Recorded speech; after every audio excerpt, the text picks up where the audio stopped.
কুম্ভমেলায় পদপৃষ্ট হয়ে মৃত্যুর ঘটনায় সারা দেশ জুড়ে শোকের ছায়া নেমে এসেছে। কুম্ভমেলায় পদপৃষ্টের ঘটনার পর বুধবার রাত 11:30টায় পূর্ব মেদিনীপুরের তমলুক স্টেশনে কুম্ভমেলা থেকে ফিরল একাধিক সনাতনী ভক্তরা।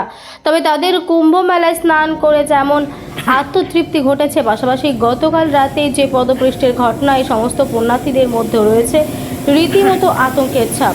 বুধবার রাতে 11:30টায় এসে পৌঁছান আনন্দ বিহার হলদিয়া এক্সপ্রেস ট্রেন। এই ট্রেনের মধ্যেই ছিলেন কুম্ভ মেলা থেকে আগত একাধিক পুণ্যার্থী। তারা অনেকেই জানান তাদের স্নানে কিছুক্ষণ পরেই এই ঘটনা ঘটেছে। তবে তারা কিছুক্ষণের মধ্যেই এই মর্মান্তিক ঘটনার খবর পান। এই সমস্ত পুণ্যার্থীদের মধ্যে রয়েছে রীতিমতো আতঙ্কের ছাপ। তবে তারা প্রয়াগরাজের কুম্ভ মেলা থেকে নিশ্চিন্তে বাড়ি ফিরতে পেরে রীতিমতো খুশি। আমরা কষ্টের ফল পেয়েছি, এতেই আমরা খুব খুশি। সেখানে খুবই এত লোকজনের ভিড় যে দাঁড়ানোর মতো জায়গা নেই, বসার মতো জায়গা নেই, খুব কষ্ট করে আমরা কোনোরকম স্নান করে বেরিয়ে এসেছি। কুম্ভমেলাতে যা ব্যাপারটা এখন মানুষ মারা গেছে, মোটামুটি প্রচণ্ড পরিমাণে লোক হয়েছে। সবাই যান, ঘুরে আসবেন, সাবধানে যান। যেটাতে হওয়ার কথা ছিল যে আগে টাকা সন্ন্যাসীরা কাম করবে, তারপরে পাবলিকরা কাম করবে।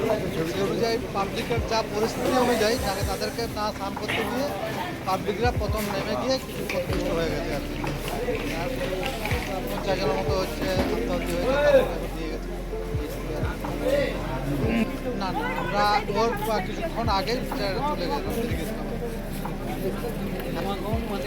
আমার জীবনে দেখিনি যে এত এক জায়গায় এরকম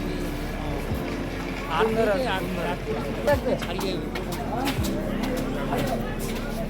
দুর্ঘটনার খবর আমরা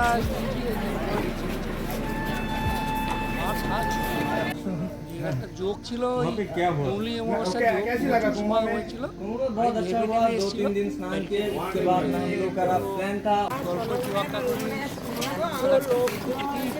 কল্পনা করতে পারবো।